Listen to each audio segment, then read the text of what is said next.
Halo semua, kembali di YouTube channel Kakak. Materi selanjutnya yaitu penanaman konsep bangun datar, kesebangunan, dan kongruensi segitiga di sekolah dasar. Simak video Kakak ya. Baik, sebelum lanjut ke materi, apakah kalian tahu apa itu bangun datar? Jika kalian belum tahu apa itu bangun datar, mari simak video berikut ini. Pengertian bangun datar. Bangun datar merupakan sebutan untuk bangun-bangun yang memiliki dua dimensi, sedangkan datar merupakan sebuah bidang datar yang dibatasi oleh garis lurus ataupun garis lengkung. Contoh dari bangun datar antara lain persegi panjang, persegi, jajar genjang, belah ketupat, layang-layang, trapesium, lingkaran, dan segitiga. Selanjutnya yaitu ciri-ciri bangun datar.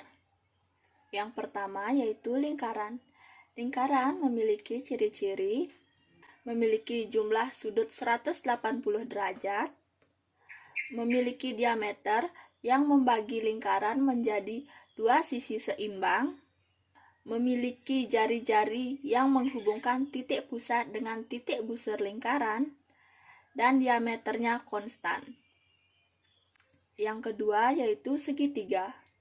Segitiga memiliki ciri-ciri yaitu segitiga siku-siku memiliki tiga sisi dengan satu sudutnya 90 derajat.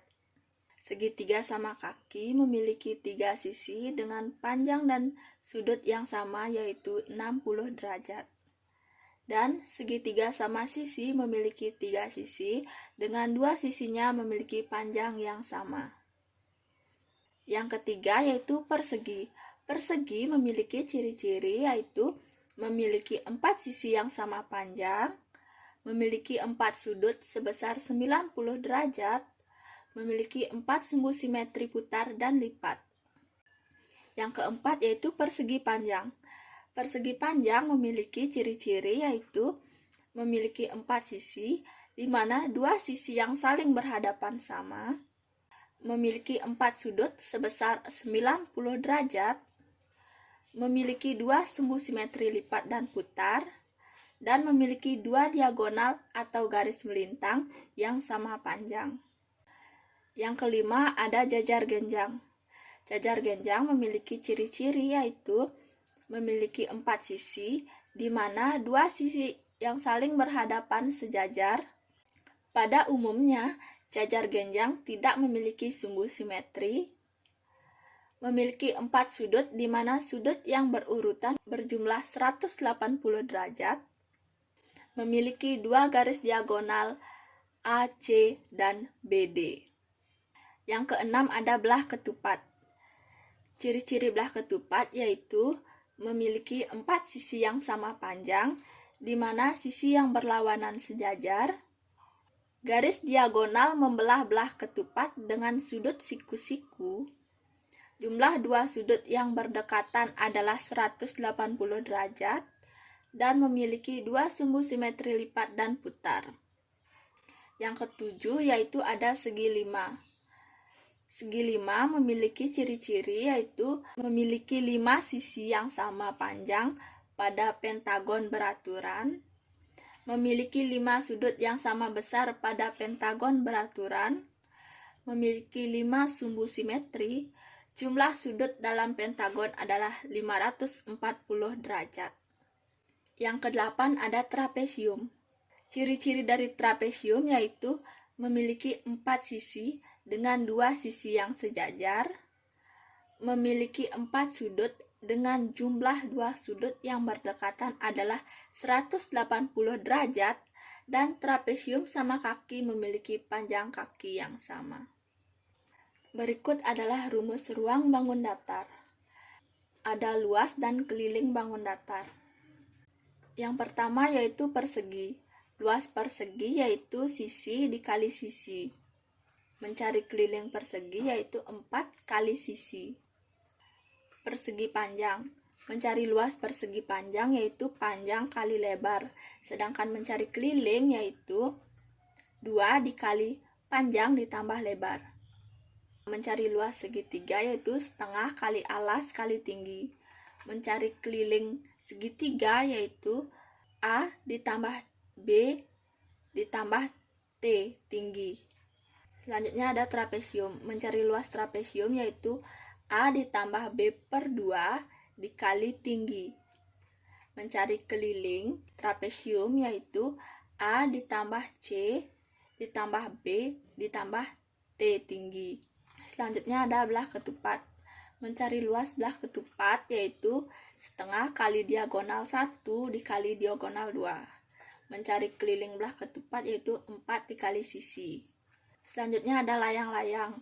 Mencari luas layang-layang yaitu setengah kali diagonal 1 kali diagonal 2. Mencari keliling layang-layang yaitu 2 dikali A ditambah B. Selanjutnya yaitu lingkaran. Mencari luas lingkaran yaitu pi dikali r kuadrat. Dan mencari kelilingnya yaitu 2 dikali pi kali r. Baik, selanjutnya ke pengertian kesebangunan. Kesebangunan adalah dua bangun datar yang memiliki sudut atau bentuk yang sama. Selain itu, ukuran dua bangunan tidak perlu selalu sama seperti kekongruenan. Kata kunci dari kesebangunan adalah kemampuan dalam menentukan sisi-sisi atau sudut-sudut mana yang bersesuaian. Dua bangun yang sebangun tidak boleh dikatakan tidak sebangun hanya karena titik ditemukan korespondensi titik-titik sudutnya. Contoh dari kesebangunan dapat dilihat pada gambar.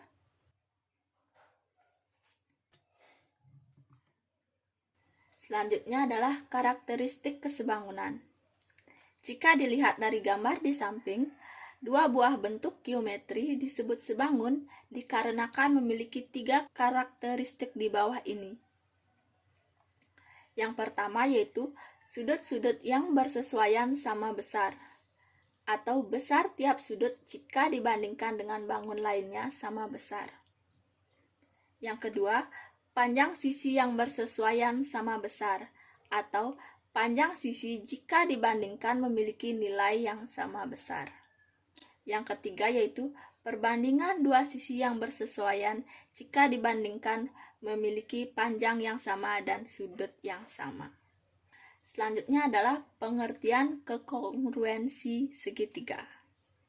Dapat dikatakan dua buah segitiga kongruen jika mempunyai yang pertama yaitu dua sisi dan sudut yang diapitnya sama. Yang kedua, sebuah sisi dan dua sudut yang berada pada sisi tersebut sama. Dan yang ketiga, jika ketiga sisi yang bersesuaian sama besar. Selanjutnya ada karakteristik kongruen.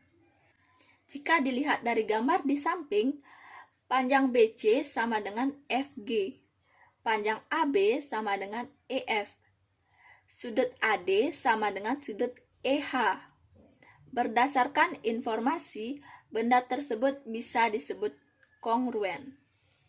Dua bangun geometri bisa disebut sebagai kongruen asalkan memiliki beberapa karakteristik di bawah ini. Yang pertama yaitu sisi yang dibandingkan memiliki panjang sama. Yang kedua, dua sisi yang diapit sudut jika dibandingkan memiliki nilai yang sama besar. Dan yang ketiga, sudut pada kedua bangun memiliki nilai yang sama besar. Selanjutnya yaitu syarat sebuah benda disebut kongruen kesebangunan apabila memiliki 3 syarat utama. Syarat yang pertama yaitu memiliki panjang sisi yang sama besar antara dua bangun datar yang dibandingkan. Yang kedua yaitu memiliki sudut yang diapit dua sisi sama besar antara kedua bangun datar. Dan yang ketiga yaitu sisi yang diapit oleh dua sudut memiliki nilai yang sama besar. Dapat ditarik kesimpulan, jika berdasarkan penjelasan sebelumnya, sebuah benda yang disebut sebangun belum tentu memiliki bentuk atau ukuran yang sama. Sedangkan benda kongruen pastilah memiliki bentuk dan ukuran yang sama. Sehingga sebuah benda kongruen pasti sebangun, karena kesesuaian antara sudut dan sisi yang dibandingkan memiliki nilai yang sama. Berbeda dengan kesebangunan. Dua bentuk geometri disebut sebangun belum tentu kongruen, karena bentuk sebangun hanya fokus pada perbandingan yang sama. Nah, jika kalian sudah mengerti dengan video tadi, pasti kalian bisa menjawab soal berikut ini. Jika kalian belum mengerti, bisa diputar kembali videonya sampai kalian mengerti. Jawaban soal bisa diketik di kolom komen. Terima kasih sudah menonton channel ini. Jangan lupa untuk like, comment, share, and subscribe video ini. Dan nantikan video selanjutnya. Bye-bye.